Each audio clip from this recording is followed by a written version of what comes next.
Hello everyone, ಎಲ್ಲರೂ ಹೇಗಿದ್ದೀರಾ? ಎಲ್ಲರೂ ಚೆನ್ನಾಗಿದ್ದೀರಾ ಅಂತ ಅನ್ಕೋತೀನಿ. ತುಂಬ ದಿನ ಆದಮೇಲೆ ವ್ಲಾಗ್ನ ಶೇರ್ ಮಾಡ್ಕೋತಾ ಇದ್ದೀನಿ. ಅದರಲ್ಲೂ ನನ್ನ ಫಸ್ಟ್ ಮಿನಿ ವ್ಲಾಗ್ ಇದು ಬುಧವಾರ ಸಂಜೆ ವ್ಲಾಗ್ನ ಶೇರ್ ಮಾಡ್ಕೋತಾ ಇರೋದು ನಾನು.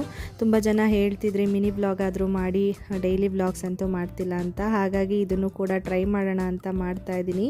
ಸಂಜೆ ಅಮ್ಮ ಪಾತ್ರೆ ಎಲ್ಲ ವಾಶ್ ಮಾಡ್ತಾಯಿದ್ರು. ನಾನು ಬಿಸಿನೀರು ಕಾಯಿಸಿ ಫ್ಲಾಸ್ಕಿಗೆ ಹಾಕೋಣ ಅಂತ ರೆಡಿ ಮಾಡ್ತಾಯಿದ್ದೆ. ಇತ್ತೀಚೆಗೆ ಬಿಸಿನೀರೇ ಕುಡಿತಾ ಇದ್ದೀವಿ, ವೆದರ್ ಸರಿ ಇಲ್ಲ ಅಂತ ಹೇಳಿಬಿಟ್ಟು.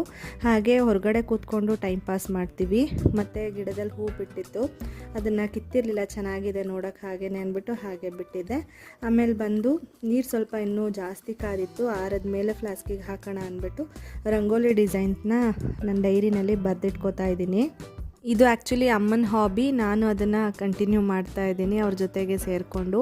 ನಾನು ಯಾಕೆ ಇತ್ತೀಚೆಗೆ ಡೈಲಿ ವ್ಲಾಗ್ಸ್ ಹಾಕ್ತಿಲ್ಲ ಅಂತ ಹೇಳಿ ನಾನು ಆಲ್ರೆಡಿ ನನ್ನ ಚಾನಲಲ್ಲಿ ವಿಡಿಯೋ ಶೇರ್ ಮಾಡ್ಕೊಂಡಿದ್ದೀನಿ. ಇನ್ನೂ ಯಾರು